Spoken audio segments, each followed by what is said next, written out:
What's happening, people? We are back in the house, 12th man's here, and I've just literally come from Lee Judge's stream. And big up to you, Raiders, if you have come from Lee Judge's TV. Me and Lee were talking about all things Arsenal and, of course, the game this weekend, which is Newcastle away at St James's Park. We have not scored at St James's Park since May 2023, that 22-23 season where we went 8 points clear and threw it away at the end. It was the second to last game. And the reason I remember it is because I was at one of the caravan parks with my niece and nephew and family. And we won 2-0. I think it was Kivior and Erdegaard that scored both the goals. It was quite some time ago. We've not had fun there. We're going to talk about that. We're going to talk about Arteta's press conference. We're also going to look towards the team news and what he said about that. We're also going to touch on what we think the team is going to be. And go through every word of his press conference to see what we expect this weekend and what we expect from him. It's been quite funny, actually, looking at the reaction from some of the rival fans about Arteta's comments. I think the ones that do back him still believe that he's the guy and that it's absolutely fine what he's talking about. There's nothing wrong with it. And all fans are a bit like, over the top with it. But let's be real. I've been very, very, very underwhelmed by some of the comments he's making and very confused myself. I think Mikel Arteta people have started to lose the plot.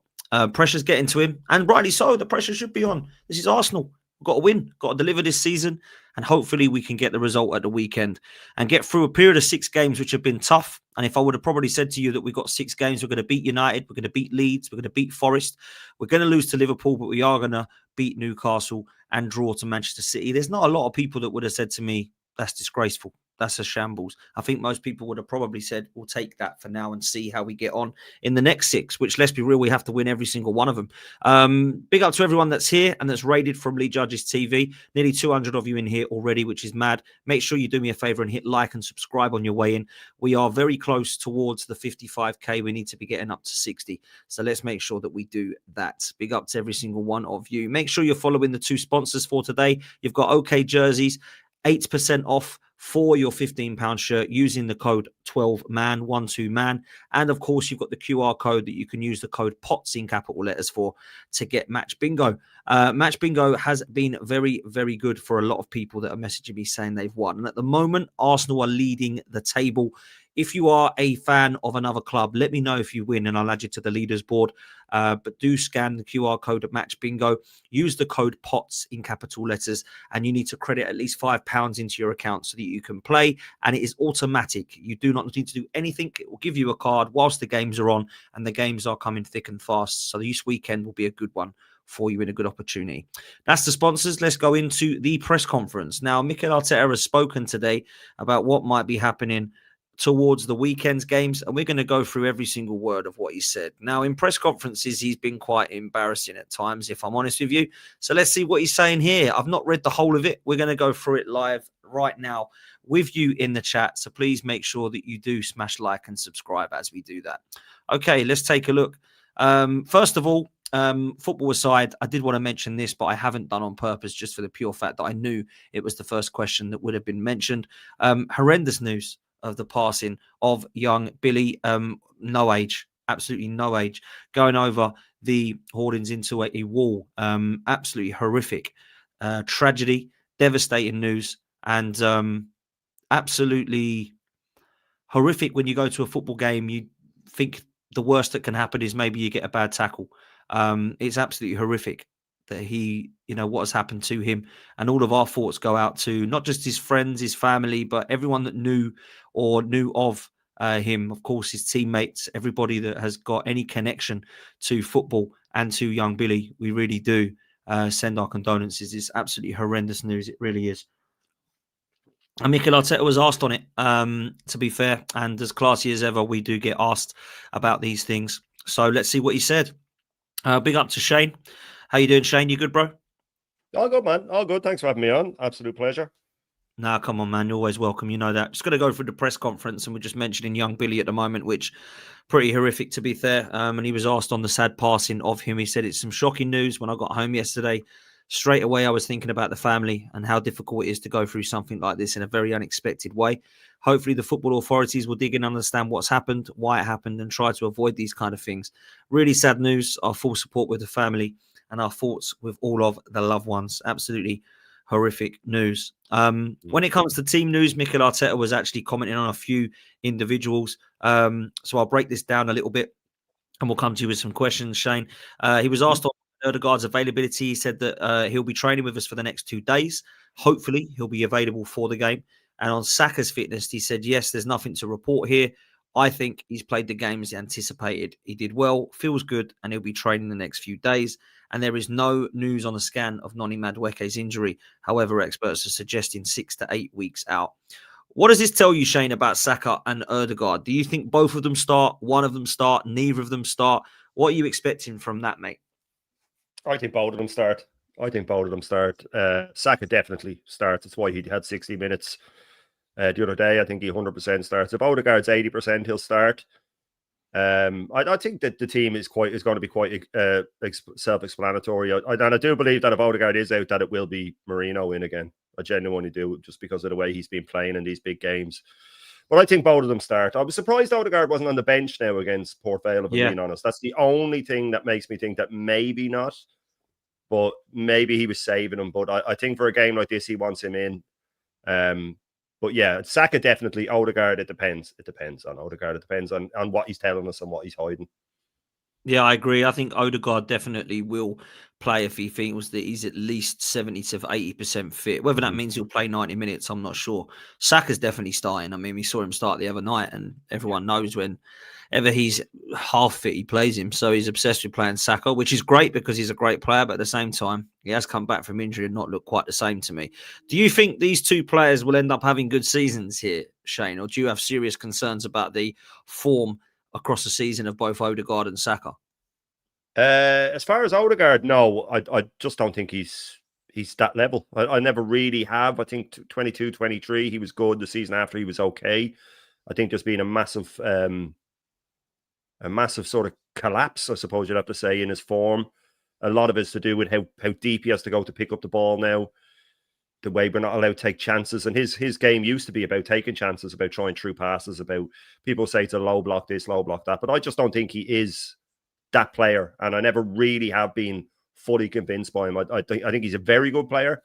I don't think you win leagues with Odegaard. As for Saka, even before that second hamstring, he didn't look right to me.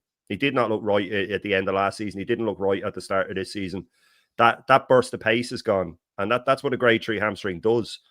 It will affect other players a bit less, players that don't rely on that burst of pace. But Michael Owen was the same. He had it, was never the same, because that's what he relied on. So for Saka, I feel for him because there's so much pressure put on him. He's always rushed back. He never should have come back last season. I think, well, I know for a fact you, me, there was so many of us that said last season when we heard that it could be a 6-monther. We just said, I don't want to see him again this season. I just don't want to see him again this season. Let him recover properly. And I think he was rushed back, and I think he's feeling the effects of it now. And I fear for him that he will be one of these in for a month or two, out again for a long, long time. And if he depends so much on that burst of pace that I look at him now, and especially before the most recent injury. And and I'll finish on this. The funny thing was, well, it's not funny actually, but when he picked up that second hamstring, I was watching the game with my missus. She's a massive Arsenal fan. And when he made the run, I turned to her and said, he's finally sprinting again. It was the first time I'd seen him really sprint since he come back. And then he's on the ground. And I just thought, oh no, the first time he properly opens up and it goes again. So I fear for him because of the amount of pressure that's going to be put on him, the load that's going to be put on him now with Madueke out as well. But I think Saka's good enough to have a good season. I think he's good enough to have a good season, but I don't think he'll reach the heights of previously. Hopefully, within a year, he can get back to his best. But I don't see it. I really don't.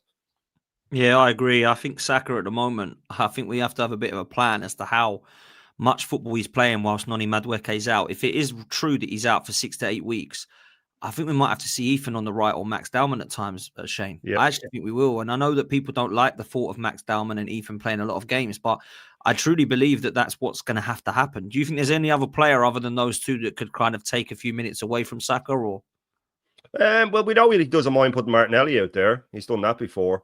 Ethan's old enough now. He should be playing more than he is in my eyes. Dowman is still too young for me. If I'm being honest with you, You know, he can come on, he can do the little 10-minute cameos here and there. I wouldn't be dependent on him. I know people will point to Yamal and they'll point to, well, at 16 he was doing it, but at Barcelona it's slightly different. I do think next year definitely start giving him more starts and stuff like that. But Ethan, like I don't see the issue. I mean, he should have come on as soon as Madueke pointed to the bench and told him he was injured early on in the City game. He should have been on. He didn't. I know he didn't want to give Saka that amount of time, but it's why I think that they're being a bit vague about how severe Madueke's injury is, because Arteta came out right after and said, oh, he told us very early on that he felt something and he made him play on, just like he had done with Saliba. So I think that they're holding that off. I think it's worse than what they're saying, if I'm being honest with you. Yeah, I think Madueke's out for a few times. I don't expect to see Madueke much until closer to Christmas, if I'm honest with you now. I really don't. So I think that one's fair. Let's move on. He was asked about William Saliba's contract talks. He said, hopefully it will be everybody in the world reporting it soon, Arsenal included. I'm hoping, but let's leave the club to announce that when it's all done. He was spoken to about how important William is for us. He certainly is important. He's been instrumental in everything we've done in the last few years. It's great to see a lot of players willing and so driven to come into the club. And that means they're happy, feel valued, and they see that this is the best opportunity for them to continue their careers and fulfill the ambition of the club.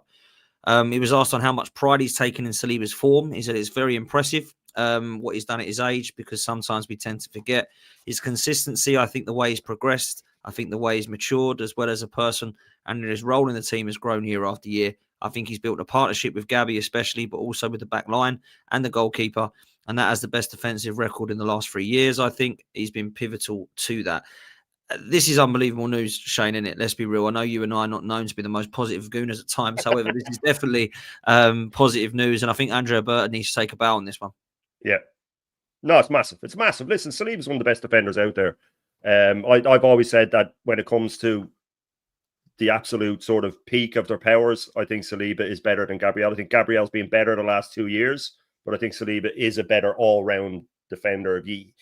There's things he can do that Gabriel can't, I think, is what I'm trying to get at, and it's not necessarily the other way around. But a 5-year contract is brilliant. It also gives me hope that he's been given reassurances, because I don't think he's going to sign away 5 years if he feels that he's not going to win anything.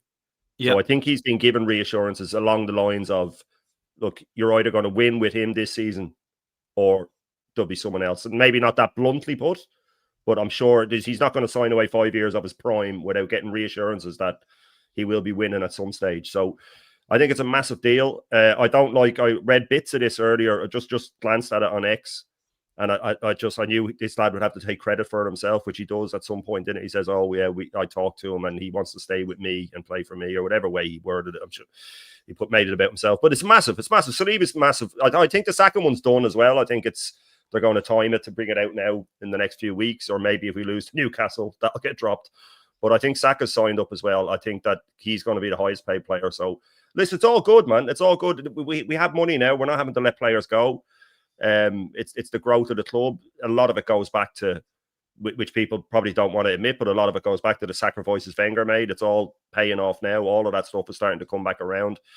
Bert has come in, and like you said, he's laying it down, and he's getting all these players signed up. And it's positive. It's a really, really positive moment, because Saliba is one of the best in the business, and he's staying with us, so can't be bad. No, it's absolutely brilliant news. I'm really happy with it, to be fair. Obviously, Mum's made a good comment in the chat about the kind of promises made by him at the club. Do you think Bert has kind of said, look, the future's here, it's bright? Do you think that the manager has been the reason he stayed, or do you think it's actually more than just Mikel Arteta that's kind of convinced him that this is the right club? I don't think that the manager has much to do with it. And people are going to say it's just because I have an agenda against him and all that. So it's not. Players don't really make that sort of decision anymore. You have to look at it like with Salah and Van Dijk this summer when they signed contracts. I didn't hear one person say, "Oh, it's because of Slot." Nobody says it about anybody but us. You know, it's because of Slot. Nobody says this because it's Liverpool. Saliba's settled at Arsenal. I'm sure he thinks that if he's here for another 5 years, that the odds are that Arteta won't be here for that amount of time. Not because of anything sinister, just because he's already been here for so long. Managers don't last that long in general. So I'm sure he's gotten. He would have got his agent to get some sort of assurances. Like I said, that it's win-win for you. You're either going to win trophies under him this season, or you'll get a new manager next season. maybe, again, not that blunt, but in no other words, that's what will happen, because he's not going to sign away 5 years of his prime years to go another 5 years without trophies. He's not going to. He's going to have reassurances. They all will. In this day and age, the players have all sorts of assurances. If such and such a team comes in, if when minimum fee release clauses, all of that stuff. So there'll be all of that there. Whether he likes playing under Arteta, I don't know. I don't know if he does or not. I'm not going to wager a bet on that. But I don't think that would have been a massive part of his reasoning. No, I really don't. I don't think it is for many players these days, because the managers aren't around that long. I agree. I don't think he's staying there for 5 years because Mikel Arteta is going to be there. I truly don't. And he doesn't know whether Arteta is going to be there by 2030 or not. So I think Saliba at the moment believes it's the best place for him. I've got no doubt that he'll play for Real Madrid one day when he's in his late 20s or early 30s. But I do believe that right now it's great news for Arsenal. So that's where I'm at. To continue on, he says he was asked if he has the best defence in the league. He says, I know we want to have the best team in the Premier League. And in relation to every phase, I think the contribution of every player is critical. We start from our front line and the amount of pressure and work they put into our defensive line. Any goalkeeper is tremendous. So it's something collective. It's a team sport, and anything that we do, everyone has a pivotal role. He was asked if he's proud that we've conceded twice in 7 games. He says, yes, especially as one of them was a free kick that you can't do much about. And one was an action in that there are things to improve. But overall, I think we've been consistent. It'll be key to maintain that level. This kind of comes back to how consistent we are defensively and how this is now who we are. Do you think, Shane, that this manager will change up the kind of style in terms of how defensive we are? Or do you think this is a little bit of an Ange, it's just who we are, mate, statement? Because I kind of worry that this is how we're going to be for the whole of the season now, defensive. No, this is it. This is it. Like, let's get it right who we're talking about here. Learning to change or to go with the narrative or to take advice on board. We're talking about Mikel Arteta. No, he'll double down if anything, Dan. He'll double down, and that's, again, this isn't just me and an agenda or anything. He'll double down now that he's getting these questions about the 3 in midfield. He went and did it again against City because of the questions. This is what he does. Thomas Partey at right back. How many times did we lose with Thomas Partey at right back? He did it again and again and again. All these stats are coming out now that when Mourinho and Rice start together, we've won 2 in 10 or something along those lines. He'll double down on it. So this is the way we play. And do you know what? I think he's so far into it now that he just doesn't know how to. He just can't figure out how to change it. It is PTSD still from 22-23. He's gone so defensive now. And that's why he's coming out with bizarre statements about having the most attacking goalkeeper. And you wouldn't have to be digging around for comments like that if you could come out and say it otherwise. I mean, this whole thing about getting phone calls off presidents and CEOs, and I mean, to me, he knows where he is, and I don't see him ever changing. And will he ever trust Eze in the 10? I don't believe he will. Not for big games, especially. Ethan will never be trusted in the 10. Again, for big games. And when we look at Odegaard, to me, he's basically a defensive midfielder now. I mean, at this point, all it is about his press, about what he does off the ball, how he hassles. Like he's going 6-7 games without assists and goals and stuff like that. I mean, he's not really an attacking threat anymore. So for me, no, this is it. This is it for him. We will get those little 5-0s against the Leeds and things like that, and they'll big it up. And we'll have the odd time when we smash someone. We could even go out and smash a Man United or something out of the blue, just like last season with City. But for me, no, this is it. This is the way we're going to play. And it's not sustainable. In no ways is it sustainable. How many games have we had where we've had 2 shots on target, 3 shots on target? United was 2 shots on target. Liverpool was 1 shot on target. The City game was only 3 shots on target. Apparently, we dominated like nobody ever before, but it was only 3 shots on target. So you can't. It's not sustainable, and it's all going to start falling apart soon. In my eyes, that's the way I see it going anyway.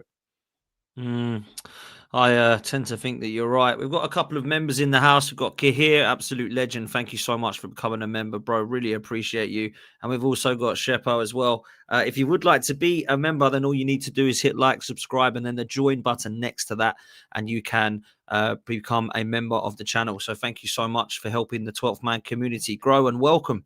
Okay, let's continue. He is obviously moved on towards now the Newcastle game. He was asked on if Newcastle are completely different without Isak. He says no, because we wasn't playing against Barcelona, and what could have been in the first 30 or 40 could have been very different. I always praise the work that Eddie and the coaching staff have done there and the way they've managed to create such an atmosphere, especially at home. They've created a very clear identity of playing football. They make it very difficult, and we know the test. We know that we're going to have to be much more efficient than we've been lately when we've played up there to win the game, and we're going to work on that in the next 2 days. He was asked on the thinking behind the kickoff tactics. He says, I like more the one where you put the ball in the back of the net straight away instead of kicking it for a throw-in. There are a few patterns and a few ways that teams have done it over the past there, but there's some tendencies as well in relation to the game that we expect. You expect certain things that you can do to try to avoid certain pressure in the first minutes. It's all down to preparation, I think. What do you make of Newcastle, Shane? Like, real talk, because obviously they've lost Alexander Isak. They haven't really been scoring goals galore since that, which I expected them to have a little bit of a knock-on effect with. But I still think they've got pretty much the basis of their side depth. They've got Elanga, they've added the centre-half that they've added, and a couple of strikers in Visser and Voltameda. I mean, they've still got quality. So what do you think? How do you think they're going to actually set up Newcastle? Well, the thing with Newcastle is I had them up and around the top 4 before the Isak stuff. But even then after, I thought, right, well, they can still sign 2 strikers now. And when Wissa gets going, and they'll actually have more depth than they did last season. Obviously not as good as having Isak, but they'll have more depth. They'll have 2 quality strikers. With Newcastle, Eddie Howe, for me, man, that guy, there's not many players he doesn't get the best out of. If you look at through that team, every player improves under him. Every single player improves under him. Like even with Anthony Gordon, when they signed him for that much, I was thinking, I don't know, he hasn't played that much for Everton. What I've seen, he looks good, but he's a top player under him now. And I think when you look at the Jacob Murphys and stuff, for me, he looked like a championship winger. He looks like a decent Premier League winger under that guy. And of course, the midfield. So they will. That midfield, which is bizarre to me, by the way. If we go with 3 defensive midfielders, and like I said, I include Odegaard in that, we could go with 3 defensive midfielders and get absolutely bullied, even with a defensive midfield. So that's why I think we should do the Barcelona thing and go with almost a midfield we went with against Port Vale and just try and play them off the park. Because if we go up against them and we're going up like Joe Linton high pressing on Zubamendi, like this was my fear with Zubamendi. I always said he's a very, very good player. Very good player. When he's on the ball, one of the best. When he has time, one of the best. But high press, I worry for him. And we saw it against Liverpool. He gave away the free kick. He could have got sent off in that game. He could have got booked twice. Against United, he got high pressed a bit. They are going to target him in this game. And I really fear for him in this game. This could be the one where the high press gets found out with him, with Joe Linton and Bruno and Tonali high pressing him. It could be trouble. So I think it'll be, they say it's one in the midfield. And with Newcastle, I think that's why I have no confidence going into this game. And the funny thing is, Newcastle have only won 1 game. They've only won 1 game. They've only scored 3. Now, they've only let in a couple, to be fair. But we are going up there to a team that's won 1 game. And the vast majority of our fan base isn't confident. And that's not good enough after everything that's been spent on and all this time that we're all going up there fearful. I put up a poll during my panel last night, and there was like 200 and something people in. 13% of them thought that we'd win.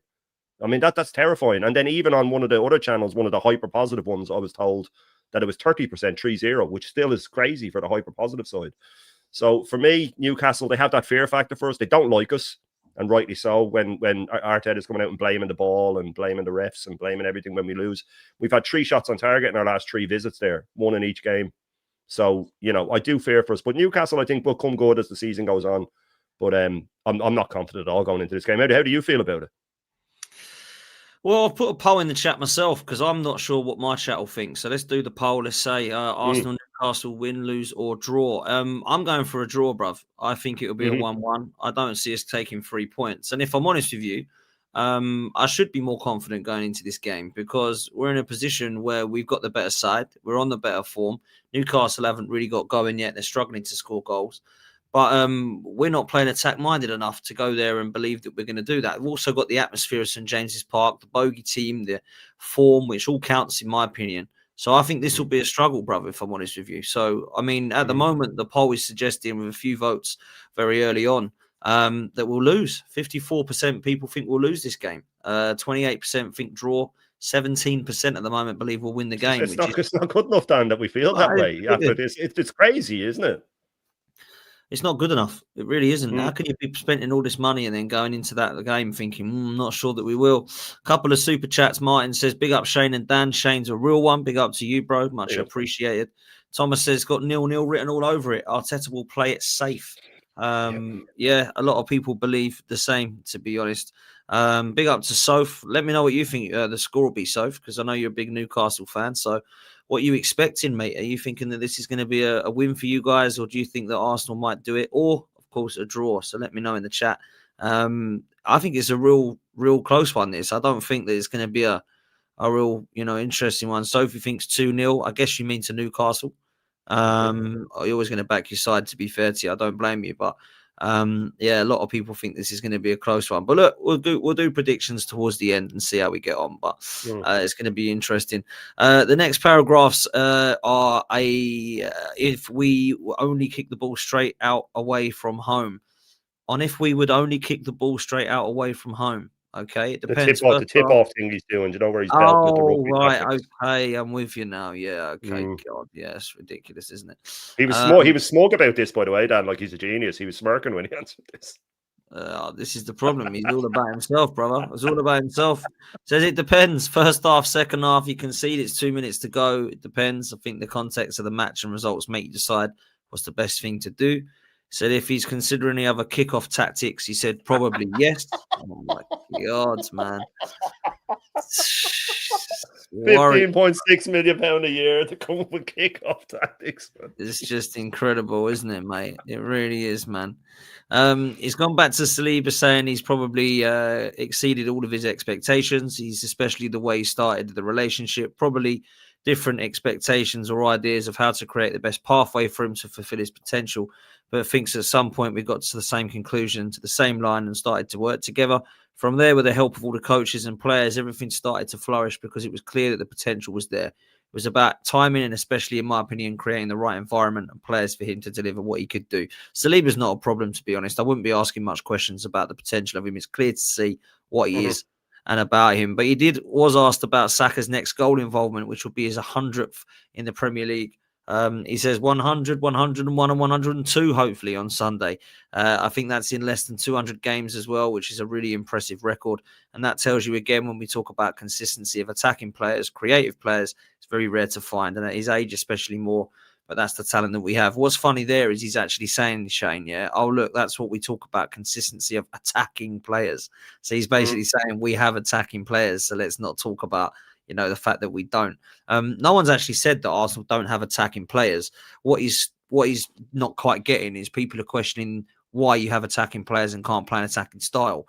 And he keeps having digs about having attacking players, which shows me that he's not really understood what people's questionings of it are. So that's very, very surprising. However, he said on the biggest challenge facing Eddie Howe's side, he said it's a lot of games that you have to dominate when you play against them. Now we have to be ready because they continue so rapidly, so quickly, really intense.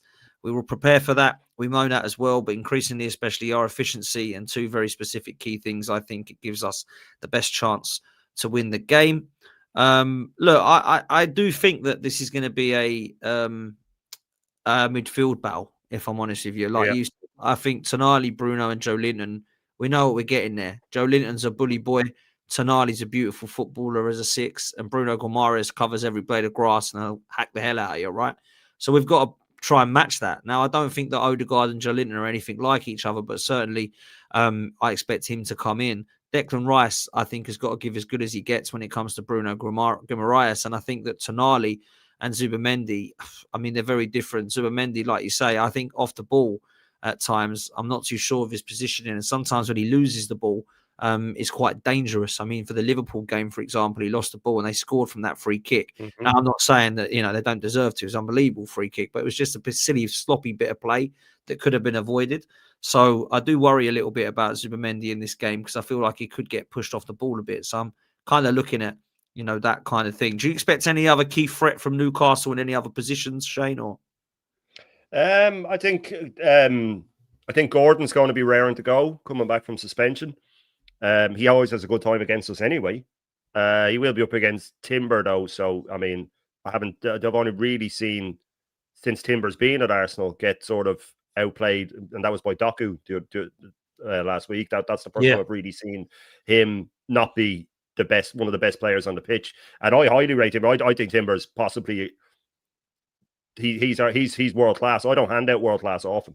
I rarely hand out world class. I think Timber's world class because to me, world class is one of the sort of top 3 in your position in the world, and I think he's the second best right back on the planet. So, I'll give credit where credit's due, but I do think Calafiori, if he's going walkies, they're quite quick on the counter attack. I think he might play. I don't know. He'd probably play Alanga out there, I'd imagine, wouldn't he? But I do worry. I still worry for Calafiori at left back. I just don't think he's it. I don't think he's it. But I think that's why Martinelli will start, just like the Liverpool game. Martinelli will start to come back and lock up. I reckon that it will be a midfield battle, true and true midfield battle. I think will depend on set pieces as always. But I think City have shown how to do it. You just get your keeper to stay in the middle of the goal, be strong. Zonal marking deals with it now. I think Liverpool dealt with it quite well with zonal marking as well. And you can see teams now, they're putting the smaller guys on the Gabriels and stuff like that, and then they just harry them, and then just the big lads stay where they are. So I think will depend on set pieces, but yeah, the midfield battle, and I just, when I match up that midfield, if we do go with Odegaard, Rice, Zubimendi, or even Marino, Rice, Zubimendi, it's a no contest to me. And I hate saying that, but it is a no contest to me. I just think Newcastle have won the best midfields in Europe, I think, when they're on it, the 3 of them together. And I see a tough day at the office for Zubimendi. But apart from that, I suppose the wings, Saka will be in and out. I can't imagine we'll get more than an hour out of him. And I'd love to see an attacking formation, and I'd love to see it. But I mean, we're all dreaming if we think that Eze is going to play in the 10 and Nwaneri's going to play at the right. And I mean, it's never going to happen. It's never going to happen. There's no surprise. And you know what the scary thing is that, and I'll finish on this, the last, I think, 3 matches, I've called the first team bar. I've missed out on one player, I think, which most of us would get the first team. But if we can get it, then the opposition manager can get it. So they can train all week for what they know is coming. They know that there's not going to be any surprises, where if you come up against Chelsea or Liverpool or someone like that, there could be a change in midfield where you didn't expect it. McAllister's out or Wirtz is in, or you just don't know what way they're going to play. But with us, we're very predictable. So Newcastle will know exactly what they have to do, and they already have our number. And we'll basically be going there with the same team we had last year if you just take Partey out. And, well, Gyökeres too, obviously. But, yeah, I just think the midfield is where it's going to be won and lost, and I just don't see us winning that midfield battle, sadly. No, I'm with you, man. 100%. 48% of the poll believe that we're going to lose this game. Only 17% say win, which is scary, really.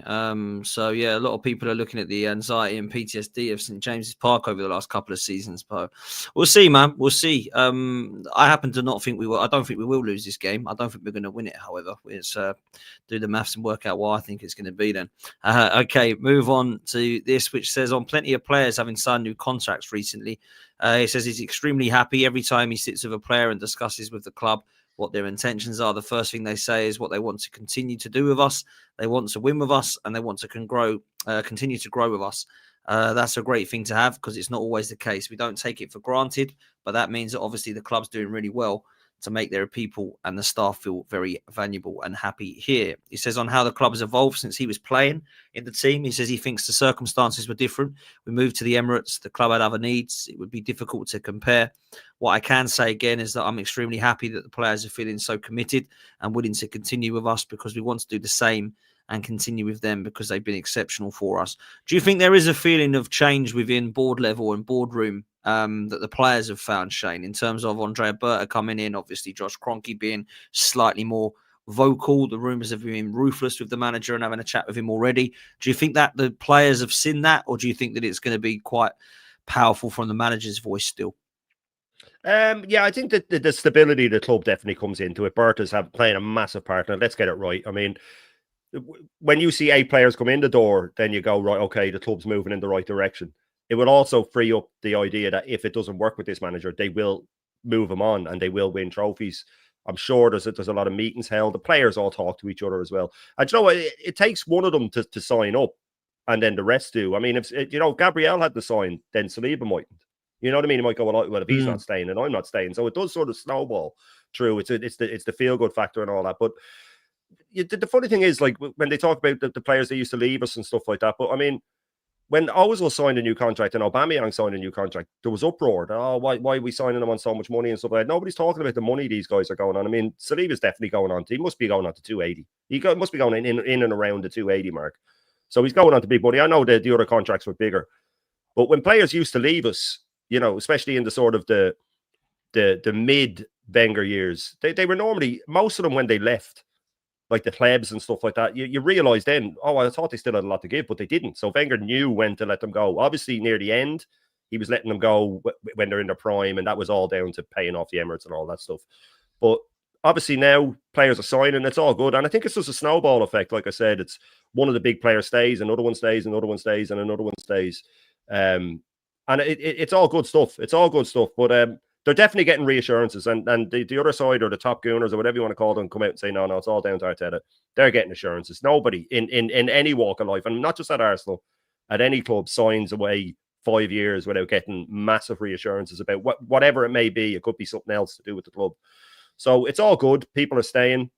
And like we said, with the signings of the likes of Eze and Gyökeres that we wanted, even if this manager didn't want them, if it does all fall apart and we get a new manager, then the team is there for him to come in. So it's sort of win-win for us, Dan. Either this guy gets it right somehow and we win one of the big ones, or he doesn't and he goes and we get in a manager that can. You know what I mean? So it is that sort of, it's at that stage now. It's there's going to be no in between with the way this season goes. It's either going to be win or a new manager. In my eyes, I can't see him not winning and staying in. So it's win-win, I think. I think the future's brighter than it was last season before Berta came. The future's definitely brighter than before Berta came. I agree. Mr. Me says, I really think we have the most miserable, boring manager in the world. This guy probably buys second-hand PlayStations for his children at Christmas. If I'm honest with you, I do feel like we have got something that we do need to change, and that's the manager. And I've said that for quite some time now, so we'll see.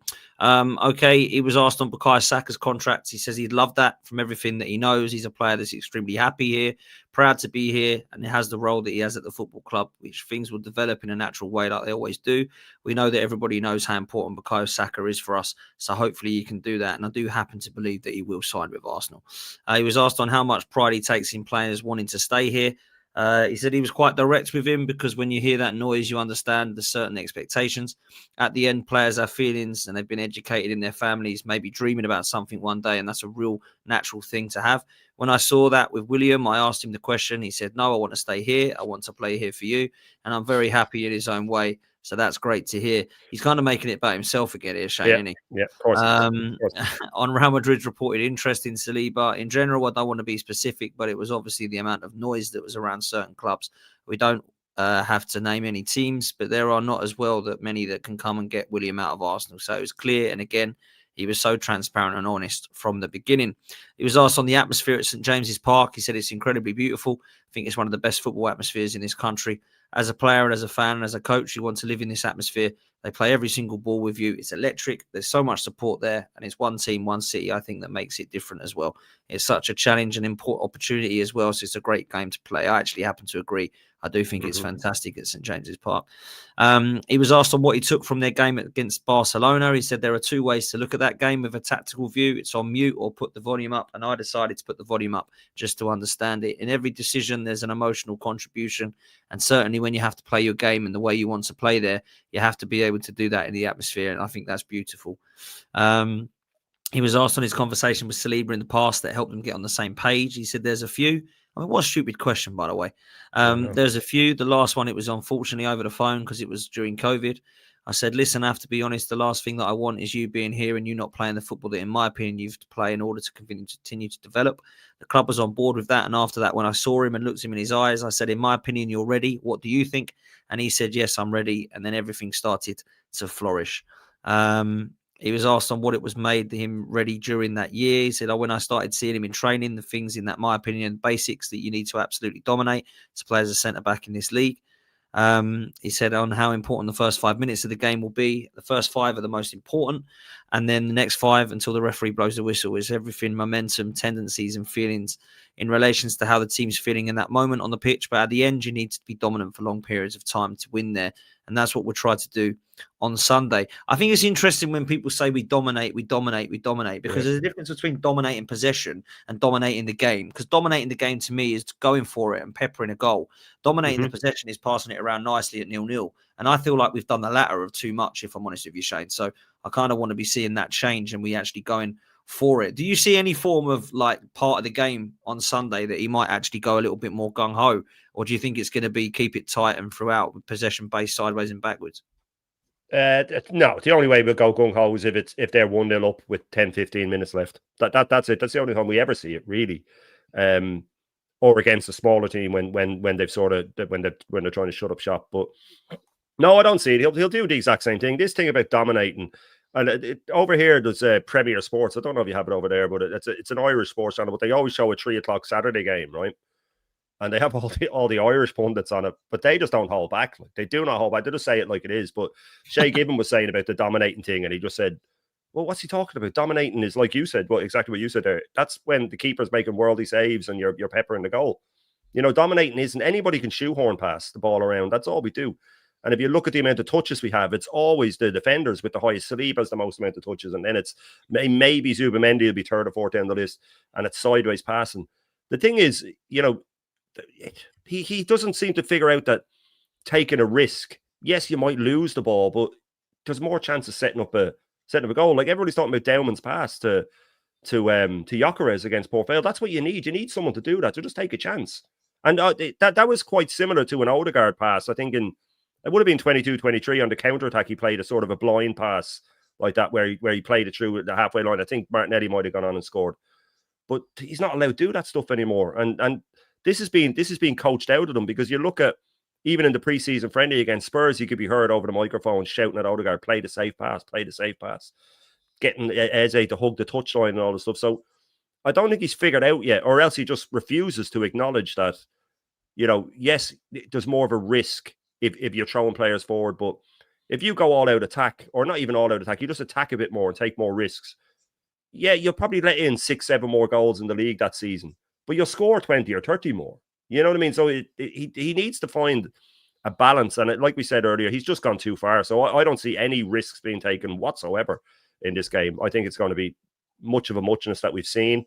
Whether we scrape a 1-0, draw 1-1, 0-0, or 1-0 to them, there won't be any more goals than that. It's going to be very, very tight. I can't see it being 2 or 3 for either side. But no, I don't see him taking any risks. He hasn't yet. So why would he now? Why would he suddenly change now? Unfortunately, I agree with you. Very frustrating. It was asked on if we're going to be keeping the same philosophy from our 1-0 win at home to Newcastle last season, which, to be fair, was only a couple of months ago. Every game will be different, he says. I didn't like the first minutes that we played at the Emirates against them. I like other parts of it, and there are a lot of parts I liked about the game we played at St James's Park, but not especially when we conceded the goals. We'll have to be better. I think the level's better. Their level will rise. Our level will rise. And we're going to have to be at our best. If we do that, we're going to have a good chance to win the game. He was asked on if we'll be asking Eze to produce more balls over the top for Martinelli. He says yes, especially if he drops and puts the ball through like he did against Man City. I'll tell him to do it very, very often. Let's talk about Eze and Martinelli very, very quickly, Shane, because I think they're two players that are probably in a position to have certain opinions on within the fan base. A lot of people said Martinelli needed to go and they've given up on him, and that Mikel Arteta wasn't utilising him, developing him. In the last couple of games, he's been great for us. He's come on and changed games. He started and created another goal the other night, scored a brilliant goal against Man City. He scored against Athletic Bilbao. And to be fair to him, in the last few games, he's been one of our most promising players. As for Eze, I was a big, big fan of this signing. However, my big concern was, are we going to misprofile him similarly to what we've been doing in the last sort of 18 months to Declan Rice, in my opinion? And it kind of feels like that could be happening. Now, we've seen Eze in the last couple of games play more centrally. Do you think that Eze and Martinelli have a bright future at Arsenal still? Do you think they should play together more often? And do you have any concerns about either of these individuals, Shane? Well, with Eze, I said it often enough. It was on your show, actually. I think it was on the Roundabout, where I said that people need to just pump the brakes a little bit, that we're not getting the Crystal Palace Eze that has the freedom to go where he wants, that can shoot when he wants, pass when he wants, try different things. And as Kenny Ken would say, he will need to have to learn to toe the line if he wants to get in the team. We're getting the left winger Eze, the hug the touchline Eze, who will still have magic moments. Don't get me wrong, because he is that good. He will have magic moments. He'll have times when he, and it's no coincidence that the two best moments he's had, the ball over the top for City and the finish against Port Vale, was when he was allowed play in the middle. That's no coincidence. And will this manager ever trust him there? I don't think so. It'll take injuries. It'll take suspensions. As for Martinelli, look, you can't have the season he had under Emery or the season he had in 22-23 and not be a good player. I'm always a believer that when someone says, "Oh, someone was never good," you can't not be a good player. It's normally a confidence thing. It's normally you don't get an arm put around you at the right time, whatever it may be. Or the other side, you need to be ripped into. But I wanted Martinelli to leave for him, not for the money would have been a bonus. But I love that guy. I think he's given us everything. He works hard, and I wanted him to leave for him because I wanted him to go and start to score again and start to fall in love with football again. So for me, he'll have those moments when he comes off the bench and scores. That's going to happen. He'll have some moments when he starts and scores, but he is going to start games like this Newcastle game, and he's going to start games like the City and Liverpool game where it's his job to track back. So sadly, again, he won't get utilised properly, just like we're talking about Eze not getting utilised properly.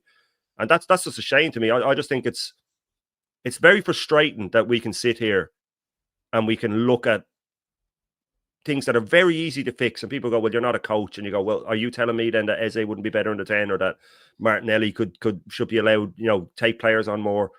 So we have so many players that just aren't being used to their potential. I think that's the most frustrating thing of all, is that we have all these players, but they're being forced to play in a system that nobody could really shine in. So when people say Liverpool are only in second gear, they are only in second gear.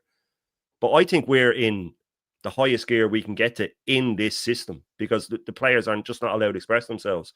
So I feel for the attacking players like Martinelli and Eze because they're not allowed to express themselves. But I think that Martinelli, if he keeps up this form, great, brilliant. That's what it's all about, bit of competition. Maybe that's all he needed. And I just hope that Eze plays so well that this guy just can't drop him anymore. But again, I don't see a world that exists where he drops Rice or Odegaard for Eze on a consistent basis. It's interesting. Look, let's bring up the team that we believe it will probably be if everyone is fit. And there's rumours that Odegaard and Saka both will be. I've put a bit of a formation together for what I think it probably will be. And I want to get your thoughts on this, Shane. I've gone for David Raya in goal. Obviously, back four of Timber, Saliba, Gabriel and Calafiori. I think the midfield trio will probably be, if everyone's fit, Rice, Zubimendi and Odegaard. And then, of course, the front three, which looks like it's probably going to be Saka, Eze and Gyökeres. Any queries, worries or concerns about that? And do you think that is what the team will be? I picked the exact same team, except for I had Eze out and Martinelli in. That's the team. I picked the exact same one. And I did say, if Odegaard is back, I don't think it'll happen, but don't be overly surprised if Merino starts up front. Because I just think he'll have him there for the long balls and for the, because he plays the system more. I don't think it'll happen, but don't be stunned if he squeezes him in up front.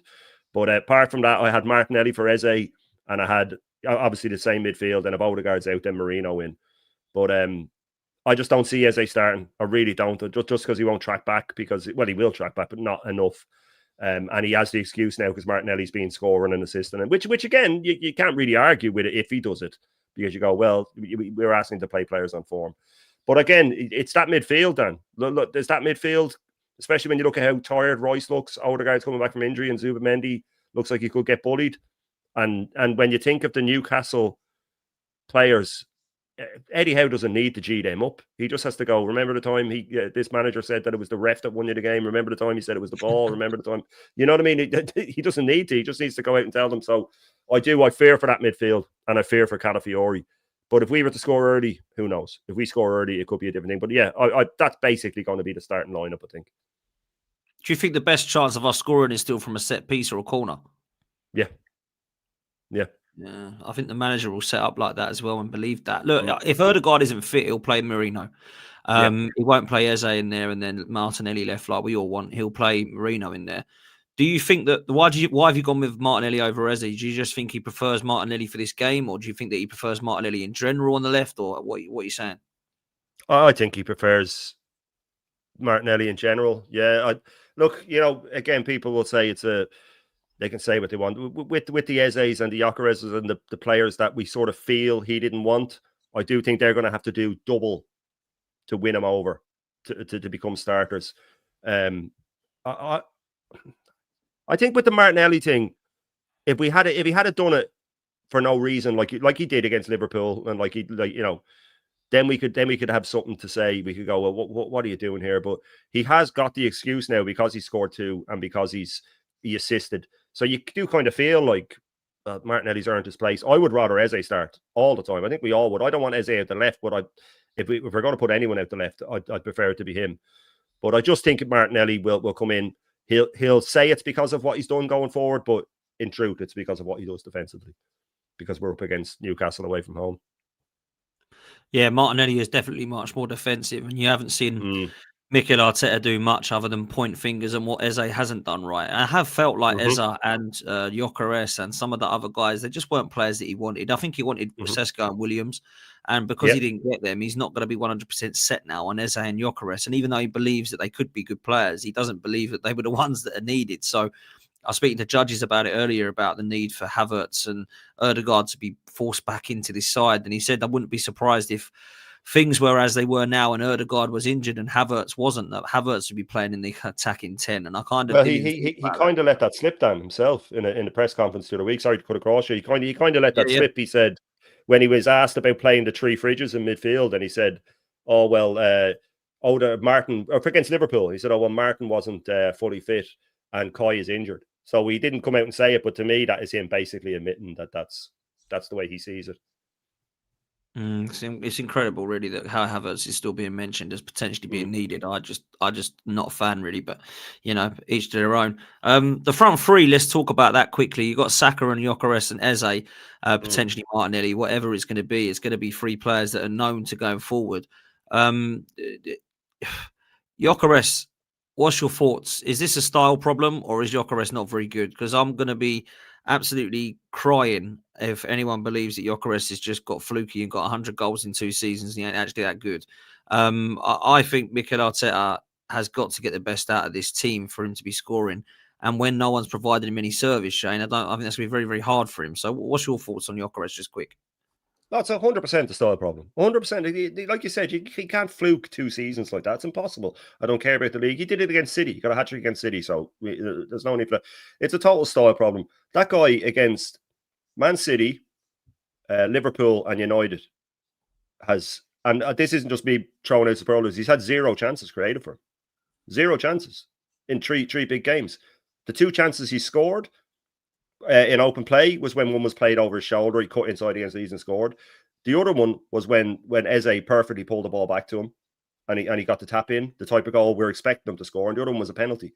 I feel so bad for this guy. He's literally getting no service. And me and DJB, when we were on, it was your channel, I think, actually, and we were asking how many, we went around the panel, how many did people think you'll get? And I heard 30s and 25s and 30 league goals. And so I thought, come on, man. I mean, Henry got 30 in the Invincible season. What are we doing here? But me and DJB said he'll be lucky to get 15. And we meant it because we just knew he'd get no service. This doesn't suit him. And I've said it before, it's Sporting. You had 2 number 10s whose their only job was to play him in the channels. And do you know what? We were watching the City game with my missus the other day. And when Haaland scored, she turned to me and said, I haven't seen Gyökeres get 1 chance like that. And I said, he hasn't. He hasn't been played through like that. Not once. Not once have I seen him clean through on the keeper. And how can he score? People, if anybody's getting on his back, he's worked miracles to get 3 goals for me in the league in 5 games because he's only had 3 chances, really. And I just think it's criminal. But no, he's a baller, man. He's an absolute baller. And I think that hypothetically, if Arteta was to get sacked, say, by Christmas, right, and we got in an attacking manager, Gyökeres would like triple his goal tally in the second half of the season because you get someone that will come in. Imagine Glasner saying, right, Eze, I'm going to play Gyökeres like I did Mateta. Eze, your job is to feed him. Ethan, your job is to feed him. He'd be balling out. No, I feel for him. I really feel for him because the system doesn't suit him. And it's not being adjusted in any way to suit him. It's, well, you just do exactly what Havertz does or what Marino does.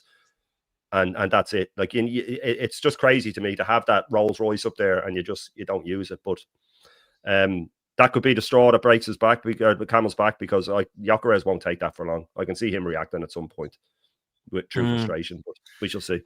If I'm honest, he scored 3 goals in this dodgy system. So what would he be doing if you say like go for attacking manager like a Luis Enrique? But yeah, it's an interesting one. It really is. But we'll see. Look, man. Before we come to a close, what are you saying about the game itself and the score prediction, bruv? My heart, and amazingly, my heart says draw. I think that's the best we can do, and that's scary to me for the sheer reason that Newcastle have only won 1, but we know what we're like there. We haven't scored in 3 games and all that.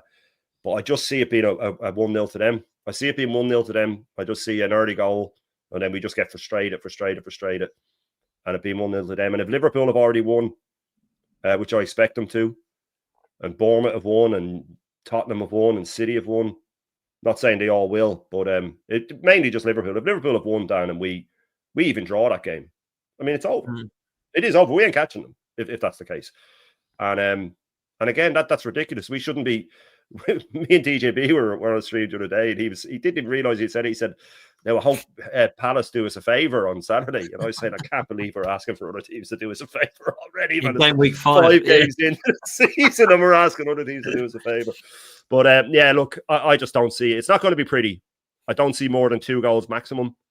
I'd love us to win it, especially if Liverpool slipped up. I mean, it would just completely change everything. But I can't see it. I can't see it. And if we're 8 points behind going into it, and we know what this guy's like under pressure, it's worrying for me. And if we do, sorry, Dan, I'll finish on this. If we do end up 8 points behind them, and all the other teams or 3 or 4 of them go ahead of us, it's going to be like nothing this guy's ever known, because people are going to turn. People are going to turn on him with that. Aaron's of the view that it will take a lot more longer for the stadium to turn. You're there a lot. I presume you'd know that's probably the case. Yeah. But I think that it is going to turn. I think it's going to turn on him, because the league will be over, and especially if United were to go the same points, that would really turn the pressure on him, because a lot of these guys out there online, their whole what keeps them going is putting United down. If they were to go same points as us, they could easily. It would change everything. But yeah, I don't see a win at all, sadly. Well, look, I, unlike a lot of people, believe that Liverpool will beat Palace 2-1. I just think they've got the going their way at the moment, and I'd love to say that they'll drop points, but I don't think that they will. And I don't think it matters if they do, because I don't think Arsenal will capitalise, Shane. I think we're going to draw the game. So I don't think it really matters too much anyway. What will matter, though, is if we go 7 or 8 points behind in game week 5, when we've played Liverpool once already, and Manchester City. Because for me, when I look at the scenario of Liverpool being 5 or 6 points ahead, if you've got to play them twice, it's not so bad. But if you've still only got to play them once, that's poor. And I've said to my mate Chaz, who'll probably be listening, big up to you, Chaz. I said to him, if we stay 3 points behind Liverpool, always give us a chance at home at the Emirates against them, because we have to go all out to win. We've got a chance then. Anything more than that, I'm starting to believe it will slip away. Now, I don't think Arsenal win the league anyway. I think Liverpool will, and I always said Liverpool would. I do think we'll come second. Some people think we'll come fourth. I don't really care where we come if we don't win it, to be brutally honest. However, I do think we'll probably come second, and then the fan base will hail it as some kind of record and achievement. However, I do think that the scenario will be quite clear in the next couple of weeks. And I think that Newcastle game will tell us everything we need to know. Crystal Palace have gone through an unbelievable run, but I do think that will come to an end and Liverpool will beat them. And if I'm honest with you, I'm looking at our game. A lot of people are saying, but Liverpool are going to drop points. Liverpool ain't looking that great. Liverpool aren't this, Liverpool aren't that. And I say, look, I don't really care what Liverpool are doing. I care what Arsenal are doing right now. And it doesn't look good enough as far as we're concerned. So if Liverpool go and drop points to Palace, they don't go and beat a Burnley, or they mess up against a Brentford, we're going to do that, Shane. We're going to do that again. So, you know what I mean? When we go 7 points behind and people go, it's not over, it's only 7 points. We need them to drop 3 games.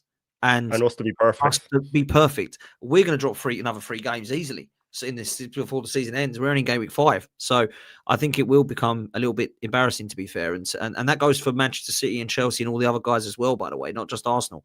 I just expect Liverpool to win it quite comfortably again, if I'm honest. Do you have the same agreement? Yeah, well, I had City at the start of the season, because I just felt Pep was going to come out all guns blazing. I still think they're going to be a force to be reckoned with. I think they're going to click soon. But the more it goes on, the more I'm looking at Liverpool. I just thought second season syndrome. And the funny thing is, the fact that what people are using the stick to beat them with, that they're not playing great, and that makes me fear them more. Because what happens when they click? If you look at their whole thing this summer was, we're going to go in and we're going to be like Newcastle when they were at their best in the mid-90s, where we go 3-0 up at halftime and just smash teams off the park. And if you look at the Bournemouth game, the Newcastle game, the Everton game, all of these games where they went 2-0 up and then let one in and let the team back in, as they click, they're going to go 3-0 up. They're going to get that third goal that they're pushing for. And when they get the third, the team they're playing will go, right, we'll just damage control now. And they won't even come out of their half, because when it's 2-0, you think, right, if we score, we're in with a chance. So Liverpool, more often than not, you'll see them 3-0 up at half-time in so many games this season, and the other teams will just come out and lock up then. So they haven't even clicked yet. And I feared that they have the potential to go on a 10-12 winning game streak. We don't. We don't have the potential to do that. We'll slip up somewhere. We always do. So I'm with you, that people thinking that, oh, well, Liverpool will drop points. Yeah, but we're going to drop even more points. You know, so this will just be the nail in the coffin for me, and then it all starts to unravel. But I just don't think that we have the manager to deal with it. I really don't. He hasn't shown me any reason to believe he is. He's the only reason that I don't believe we're going to win the league. So I actually do rate the squad. There's a lot of people that don't rate the squad, but I actually think the squad's very good, and I don't think that there's anybody that can deny that. I think when you look at 2 players per position, yeah, you can definitely improve it. I said to Leedy, you can improve your first 11. You know, the left-hand side can all be improved. But actually, when you look at the squad, whether they're in there as one of the best players or they're doing a job, they're all good enough to go and win a trophy. And whether that's a League Cup, Champions League, Premier League, or FA Cup, it needs to get over the line this season. Otherwise, he's got to go. It's quite simple. I mean, I would have got rid of him anyway. He's not going to go at the moment. It could get nasty around Christmas, January time if things do not go our way. However, I just still don't believe that they'll pull the plug until May. And I think they'll give him a chance to win the trophy all the way to the end. But for me, I don't think he's got enough to get us across the line, man. I really don't. It's crazy. But what you got coming up, Shane? How can people follow you, mate? Yeah, Shane Gouler, obviously. I am just going to jump on now in a minute with Errol over on Redmen TV, the absolute legend that is Errol. I'll be jumping on with him now in a minute. Obviously, I'll be back with the full Irish breakfast tomorrow. And then I'll have the I'm doing a Serie A match watch along tomorrow as well. Loads of stuff on the channel. It's all lined up. Go over and hit the notifications if you want to watch. But absolute pleasure as always, Dan. Thanks for having me on. Big up to the legendary chat. And looking forward to the weekend. Legends. Love that, man. We're going to send you over to Errol on Redmen TV too. Go show some love to Errol. Go and say Dan Potts Raid, Dan Potts and Shane Raid. And we will see you next time. Make sure you're following both the sponsors here. QR code for Match Bingo and OK Jerseys. And we'll see you next time. Take care.